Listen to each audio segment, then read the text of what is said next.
My name is Shulamit, and I'm the creator of the MetaSounds process. Every Sunday at noon, I host a Zoom meeting for us to explore wisdom teachings and experience the healing power of MetaSounds. These meetings are made possible by generous donors.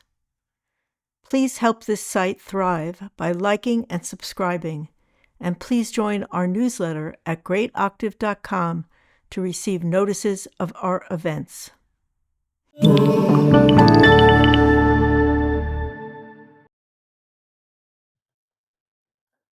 Welcome, everybody,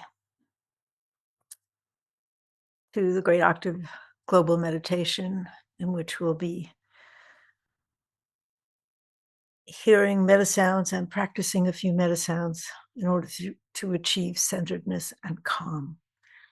For those of you who are new, remember to sit straight, feet on the floor, make sure there are no distractions, no telephone to disturb you, and other distractions, so that you can give yourself this gift of a few minutes where everything is silent, except for the sounds. We're in the midst of rapid, surprising, overwhelming change. And you don't need me to tell you that. I mean, there's ecological problems, there are geopolitical problems, there are environmental problems, and there's AI. So there's a lot going on. And if you noticed, the changes are very, very sudden.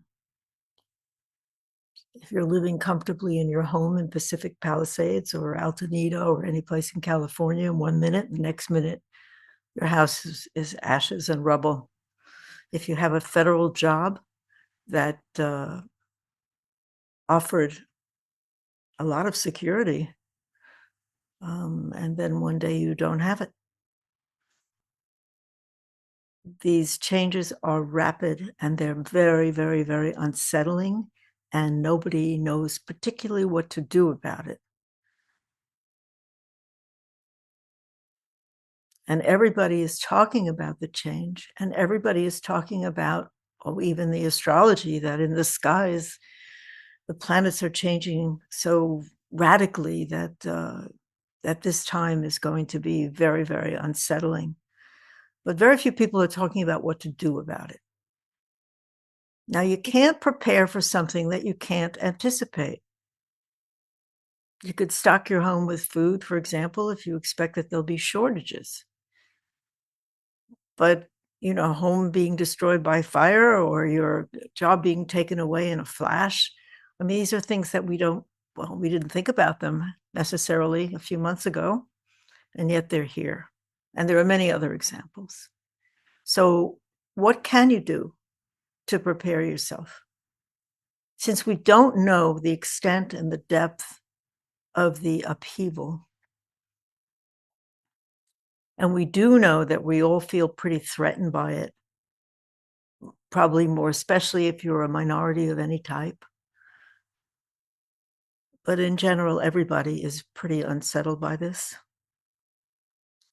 So let's put aside the practical, physical preparations that you can make for a moment.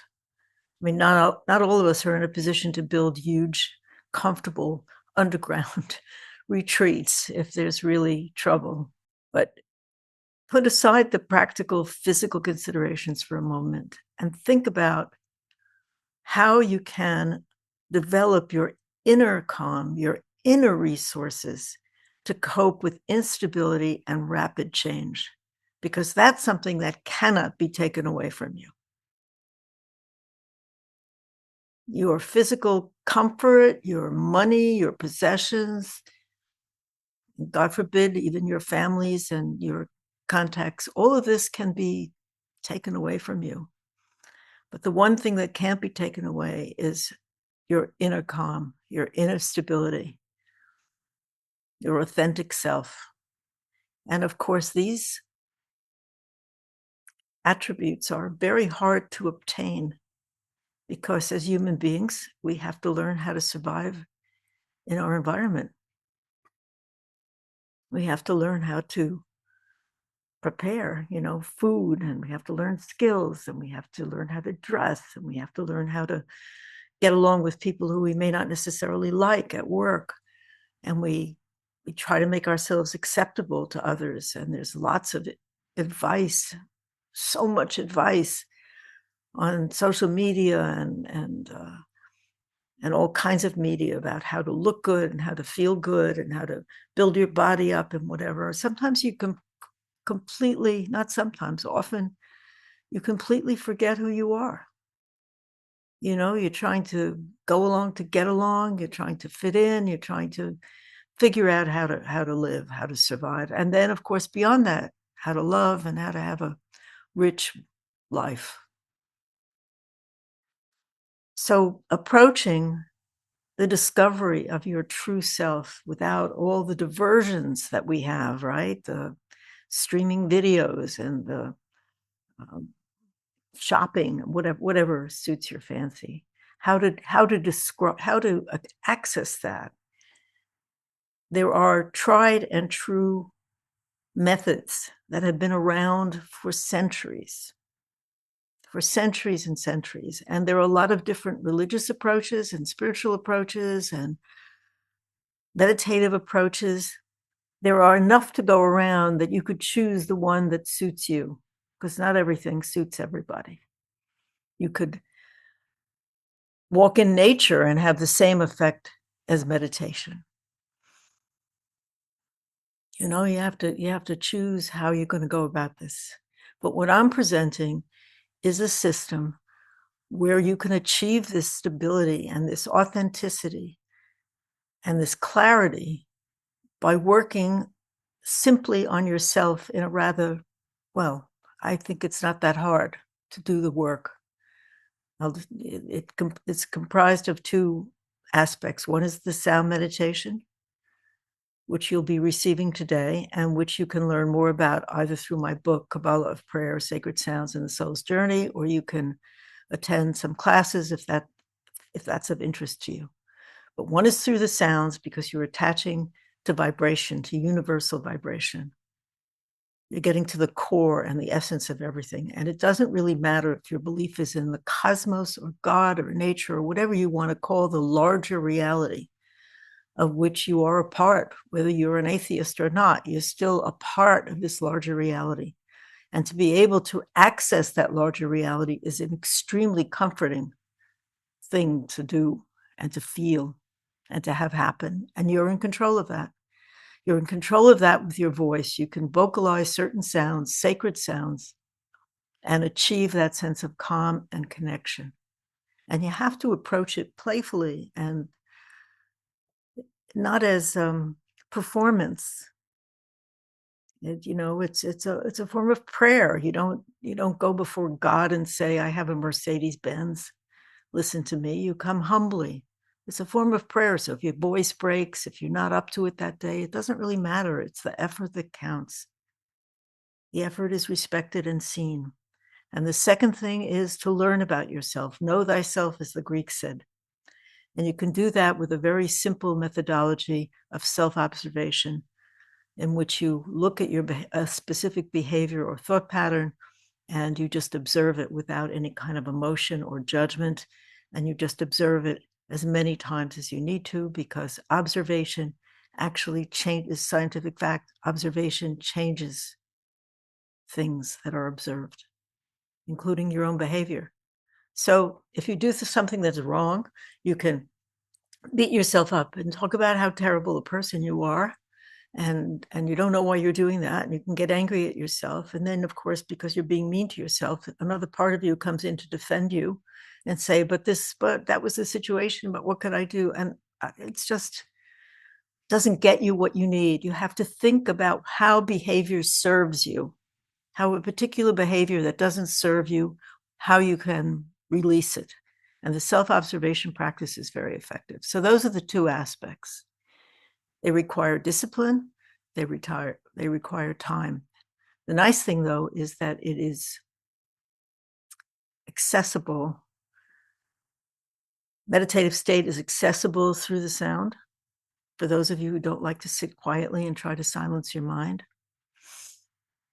it brings about that kind of clarity, and it connects you vibrationally to something much greater than yourself. Because even though we think we're very important and our struggles are very important, and they are important, they're important to us, and they're important to our families, but we all know that once we leave this world, that in a generation or so, nobody will particularly remember us, unless it's a person who's really contributed to the world of thought or religion or whatever. They may last a few generations. But you yourself, even if you're remembered, will not be recognizable. You'll be made into some kind of a saint rather than a human being. So you need to remember that you are a human being. So you have to be kind to yourself. You have so many gifts and you have so many weaknesses. That's it. We're all the same. We don't know how we're going to behave when we're fearful. We know our petty side, but we need to enlarge our spirit so that part of us doesn't show up as often. But the main idea is to try to work through, to wake up, because this period of time is going to be very dramatic. Many of us have had pretty calm lives, but most of our lives have been disrupted from time to time with tragedy or difficulty that's very hard to adjust to. And when that happens, we're often called upon to go higher. And we want to reach higher to get out of the suffering of this plane. And you can do that with the sound. And the sound educates your organs. It educates you, and gradually over time, you begin to lift up your spirit. And you really need to do this, because if you're relying on all the stuff that we normally rely on, it's not going to be easy to get through this period of time. You have to think of yourself as being part of something larger, and you can contact that larger part to sustain you and help you. So, okay. I'm going to make sounds to you now. Your job is to receive and relax. You can keep your eyes open or closed. It's all completely up to you how you want to receive the sounds.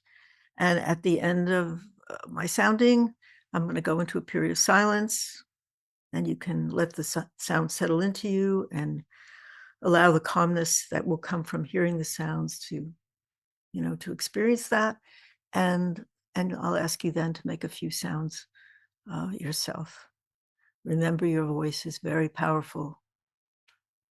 It's an instrument that it can be made sacred.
Thank you for joining me today and being part of our community. I invite you to join us every Sunday at noon Eastern Time for the full live experience. Wishing you a wonderful week, and I look forward to connecting with you soon. Please don't forget to like, subscribe, and share. Visit greatoctave.com for more details about these webcasts, our newsletter, donations, and more.